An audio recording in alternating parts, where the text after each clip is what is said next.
Ladies and gentlemen, boys and girls, welcome to episode 5 of Hermes Talks podcast. Today we are back with episode 5. Here we are. Today I actually went and did a bit of research, surprisingly enough. I'm not sure why I did that, but I did. Because there was a few things I wanted to talk about, and if we wanted this to be the most epic Australian esports podcast, we need to up the professionalism. I've changed it from an entertaining podcast to a boring podcast on Spotify, because that's what I do. Please, if you are listening to this and you've made it 1 minute into the podcast, hit that follow button or subscribe button. Please, it will help out immensely. Thank you to the couple of people that already have done it. This will be like the first month. I think I've done, like episode 5. So this will be like we're starting month 2, going strong, doing really well. And I just want to say thank you to everyone who watches. But alas, we've got a fair bit to talk today. We've got half an hour.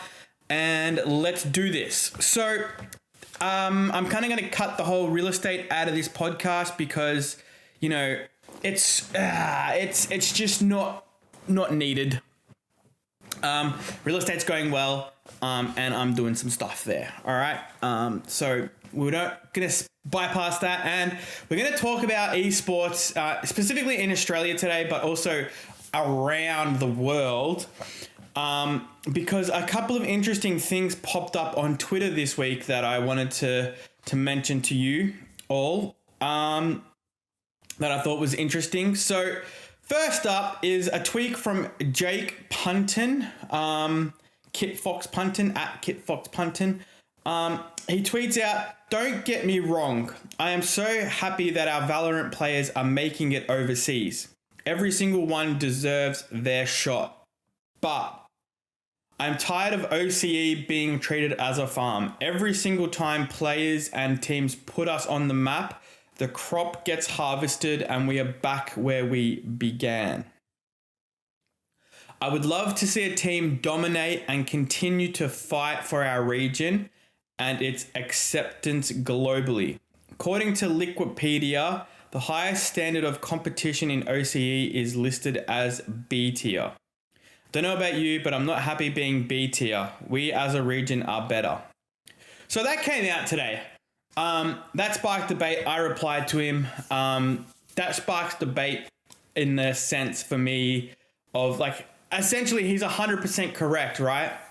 There's no money in Australia. All the money is overseas in these American or European esports teams that are getting millions of dollars funneled into them, so they can pay their pro players to compete at the highest level. So what happens when you get to that level in Australia? You pack up your stuff, you sign a contract with an American or an European esports team, even Chinese, Asian, and you goodbye Australia. So that specific team or that specific player that had started to put Australia on the map. I use that lightly. But that player that was starting to gain attention, that was starting to, grow them as a brand, bring overseas people into the OCE region or Australian esports region. The people from there see this person, grab this person, put him on a plane, take him overseas, pay for everything. And so that person is now an American or a European pro player. They're no longer Australian. And all those people that were looking at the Australian esports scene are now, again, gone from the Australian esports scene and back into European or American. So it's disappointing because that's literally the reality of what it is. Now, I'm pretty sure I've mentioned this before, but just in case I haven't, I've been obviously Team Militia. I'm trying to get investors into to invest in us at the moment. A couple that I've spoken to are Australian-based investors. They're an investment firm. They invest in companies, and specifically esports companies. Had a chat with them. they don't invest in Australia. Surprisingly enough. Why? Because there's no money in Australia. And that's an issue, right? Holy shit, that's an issue. Because if there's no money, if people aren't investing in it, companies like Fortnite, Valorant, Riot, Epic Games, I use Call of Duty Activision lightly, but they're not going to give us the big $1 million prize pools to compete down here. And they're not going to give us the $50,000, $100,000, $200,000 cash cups that we can that like they've got overseas, because we don't have the player base. Because when we do, they just end up overseas. So we really do have to find a way to keep the talent in Australia and not send them overseas, because that's what's killing us. It's what's killing us a lot, and it's not good for the branding. It's not good for you've got people setting up, like Fortress has got awesome setups, and you've got stadiums that we can use, but we can't use them because we just don't have anything worth watching. And the guys that are here, they want the money, which is understandable, but they just can't get it. So they just end up naturally defaulting to going to overseas. So I don't know. I don't really have a solution or a fix that I can go, yeah, this will work. Maybe we should try that, because I just don't.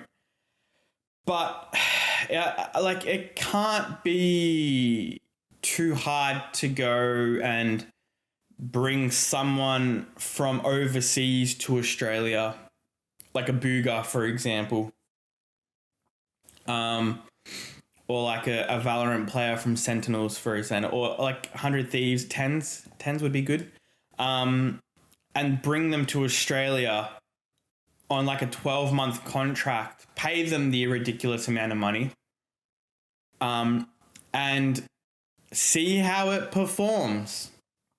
I'm sure it will perform well. They have a big enough audience that just on their following alone, it will bring people to the Australian esports scene.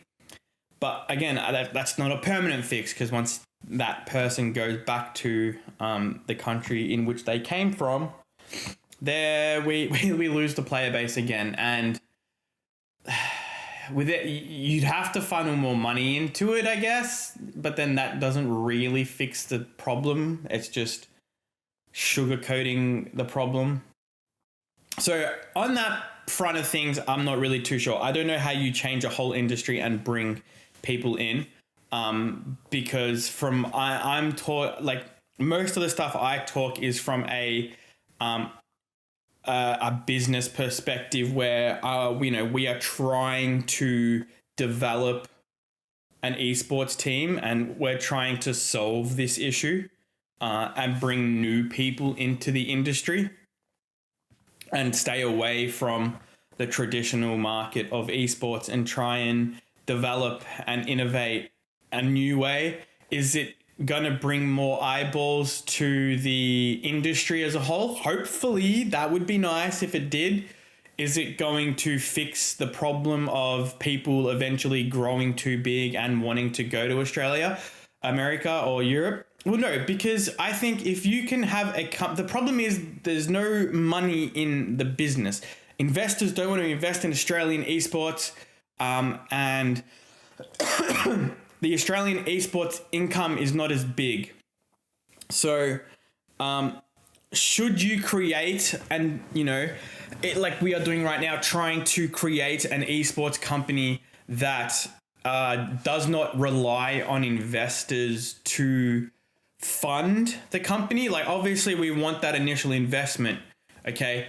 But at some point in time, we don't need any more external money. We have monetized and we have developed ways to make an income stream where you have income stream A, B, and C.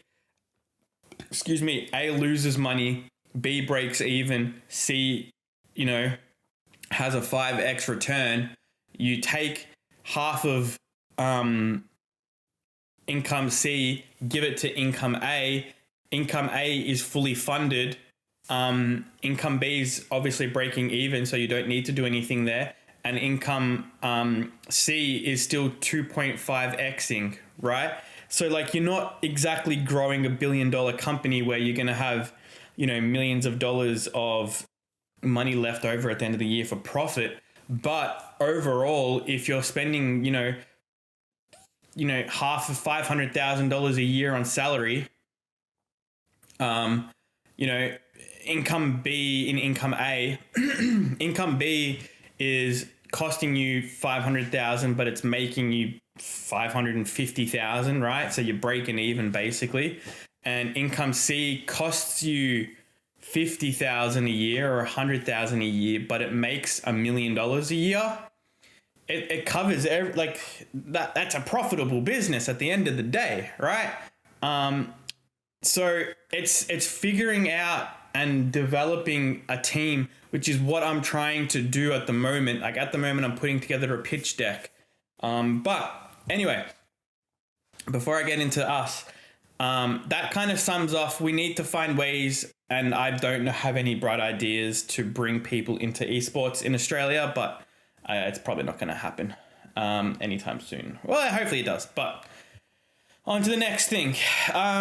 Creators are becoming bigger than the brand, and they don't need an organization. So this kind of cross-references back to the original one where you have creator A, right? They have 1 million followers.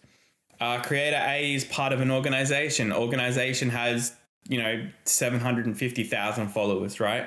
Combined, they have almost 2 million followers. Separately, the creator is bigger than the brand or the organization. Brand A wants to do a sponsorship or like a brand deal with the creator. Creator brings in the money. Sometimes they give a percentage over to the organization, but in the end, the creator is making all the money because the creator is going to bring in all the business. So what if you, so creators essentially will be part of an organization because they are giving the organization is paying them 50,000 a month or like 20,000 a month, right? They go, well, there's 20,000 a month in my pocket without even doing anything. Brand deals come my way and I get, 60, 70, 80% of that income. 20% of my income's going to the org. That 20% barely covers my salary. It's like win-win. You know what I mean? That creator is like, why wouldn't I join any organization for a ridiculous salary? I make them no money in return. But I'm just filling my pockets with money, and then eventually when they go broke, I just leave and then go off on my own or go off on another organization. That's the inherent problem of esports at the moment in content creation. The creators are so big, or the creators are bigger than the brand, and the brand does nothing for the creator, right? However, if the brand was bigger than the creators, so instead of hiring the best creators and the creators with the most amount of followers that want the most amount of money, you hired people with a good amount of followers and a good amount of, activity. Okay. You are the organization or the company, right? You go to the sponsors. Hey, this is what we are doing. We want X amount of money if you want to sponsor the video. No worries, organization. And then the organization gets 100% of the sponsorship brand deal. And then the organization pays the creators, right? Now, I'm not saying you're taking advantage of creators at all, because I feel like people will construe this in a way. But it's like you will pay the creators a salary. Okay, easy. Whatever that may be. Obviously, someone that's got 1 million followers, you're going to have to give them, 20, 30,000 a month, right? But someone with 10 to 100,000 followers, you could probably get for 1,000 a month, okay? Or 2,000 a month. And then you bring them a brand deal every month. Hey, we've got $1 million brand deal, creator X.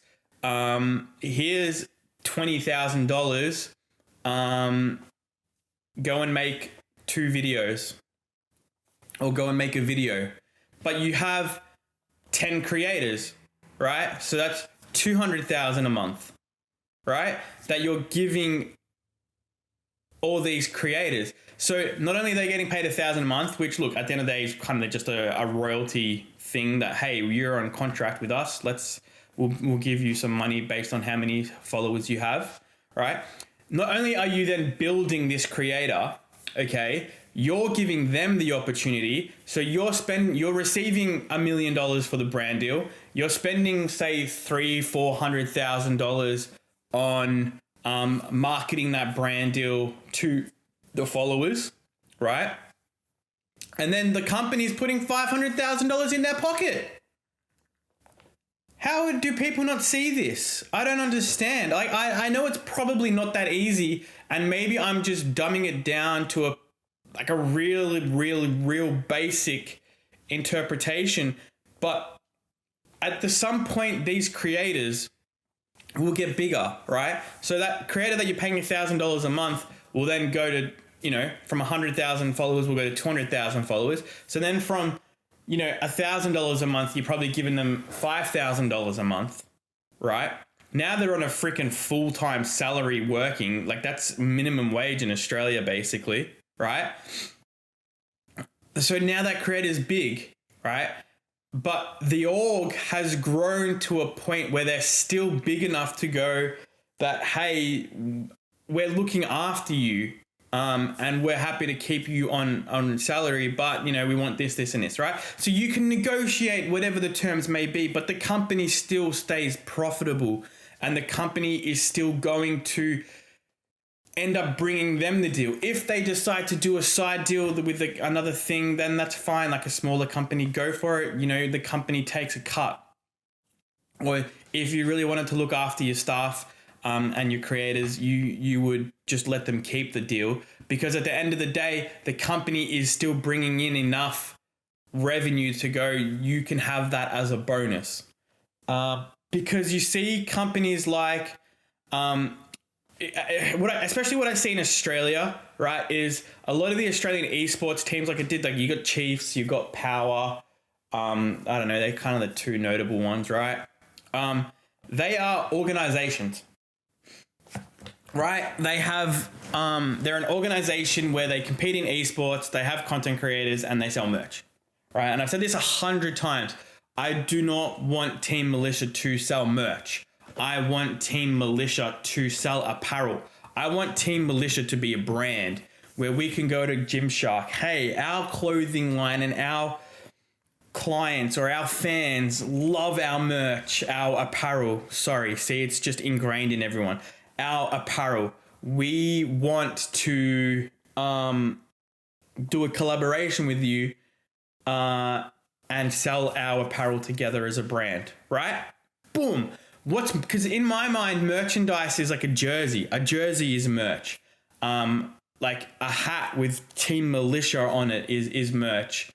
A cup is merch, right? Apparel is tracksuits, t-shirts, polo tops, pants, jeans, right? All that sort of stuff. You could like streetwear, okay? Stuff you would wear on the streets because you're a rebel. That's what you need to build the brand off, because no one's doing that in Australia. No one. Power at the moment has 3 pieces of merchandise you can buy. A jersey, 2 different types of jerseys, I think, and a mouse pad. Right? That's all they sell. How are they making money? Their creators are selling ad revenue from the videos that they upload to Power. And Lachlan's probably funding majority of it. So, like, in my opinion, Lachlan in Power should essentially be developing an apparel line. Because Power's logo is just a lightning bolt, right? You can do anything with that. You could put the lightning bolt on any piece of clothing, and it could be really subtle, and you wouldn't even know if you're walking down the street that you're wearing Power apparel or Power streetwear. But they're not. they could be making so much money, and you've got the basically the biggest creators in Australia. You got Loser Fruit, you've got Chances, you've got the best esports and Fortnite competitive players. Power is not doing it right, and Power could be leading by example, but I don't know why they're not. Maybe it's too much work, maybe they don't want to pay staff. Power, I'll do it for free, bro. Get me in there. But you know, they're really just, they should be approaching it from not a esports organization, but they should be turning Power into a company, because they have the best opportunity to be able to do that, because they have the fan base. Heck, they've even got the fucking international fan base. Lachlan, what are you doing, bro? You could be making so much money and putting Australian esports on the map. So that's disappointing. Well, it's not disappointing. It's probably what they want to do. And, you know, Lachlan probably he's doing most of the stuff by himself. So understandable. But yeah, because you got teams like Sentinel losing $700,000 a month and can only survive for the next 4 months because they're spending $700,000 a month on salaries. And they're obviously not making that much money. Like, crazy. You've got FaZe Clan losing tens of millions of dollars a year, and the company's potentially being sold.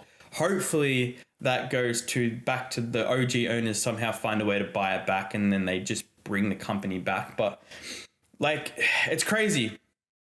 Another tweet from BL Reno was, as an org owner who has spoken to probably over 200 potential sponsors in the last 4 years for my Fortnite org and signed a handful of them, is one of the biggest takeaways I have from hundreds of hours of dialogue.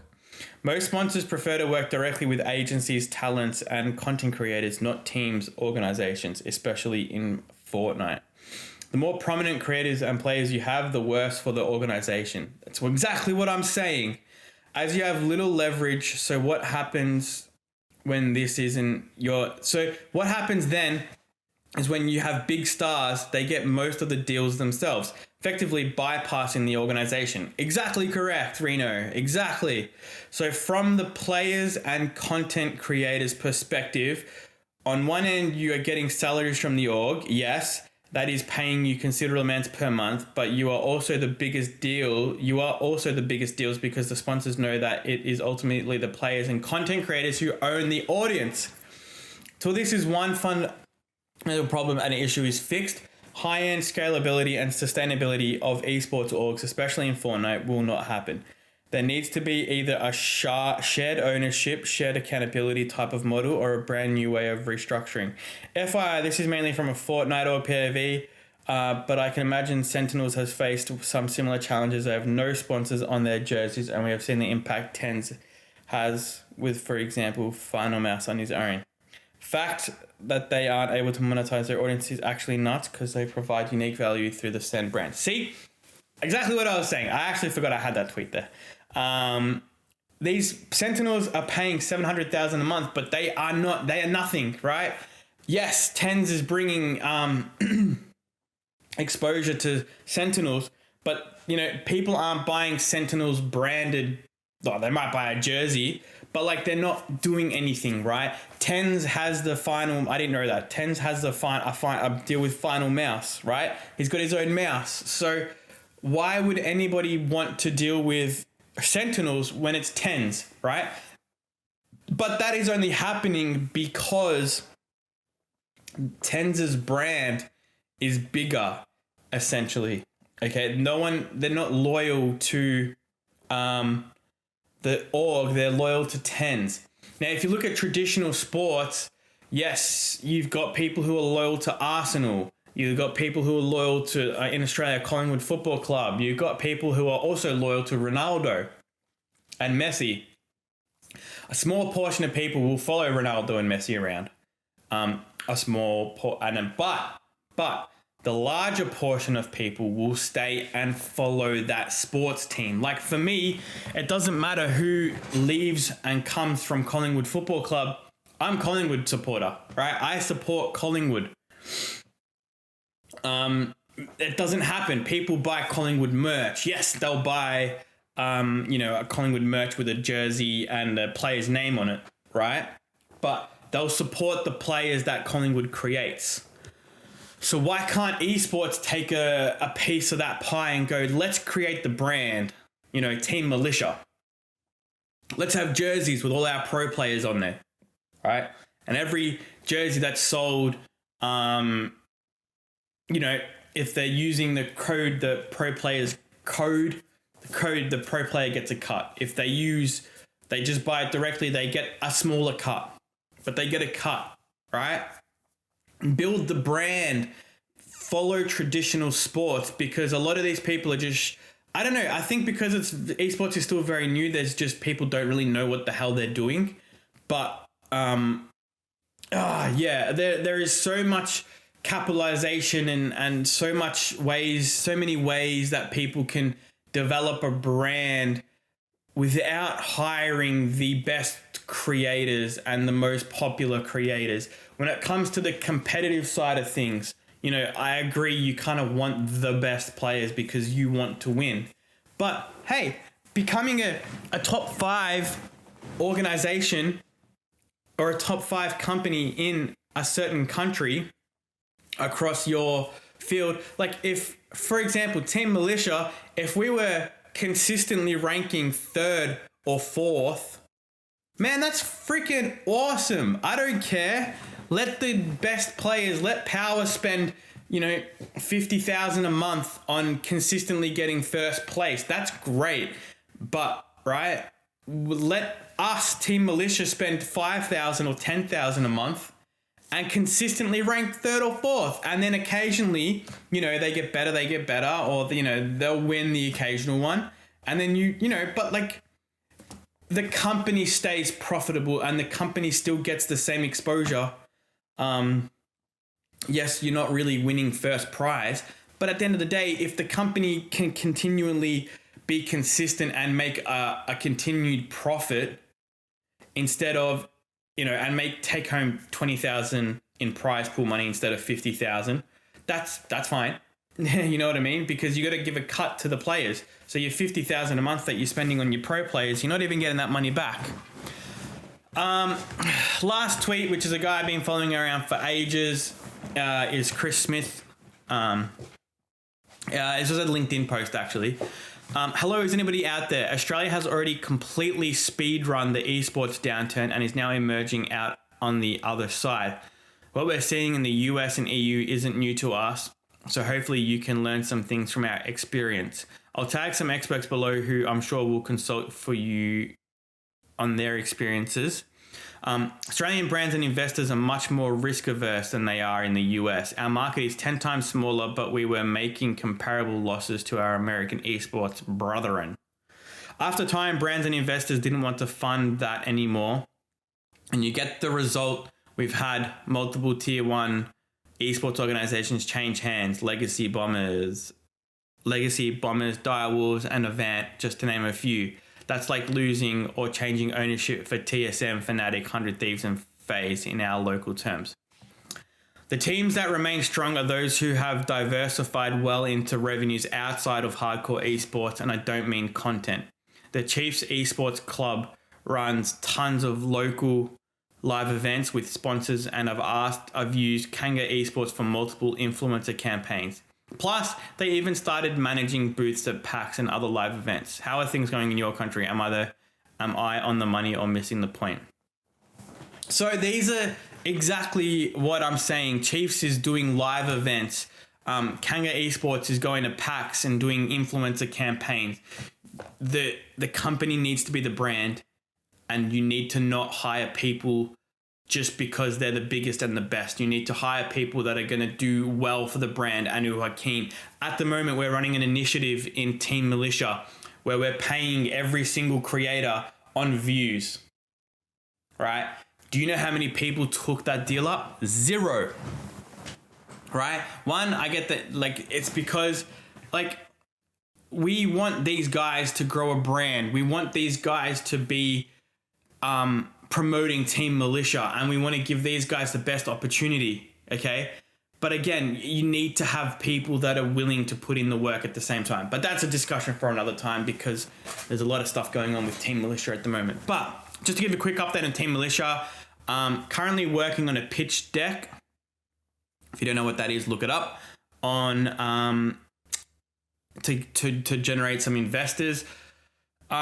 If that goes really well and we actually get a sponsorship on it, I might actually share the pitch deck and what I've created, but we will see how that goes. Anyway, that's 30 minutes, guys. I'm also a real estate agent, as you know, and need to get cracking with that work.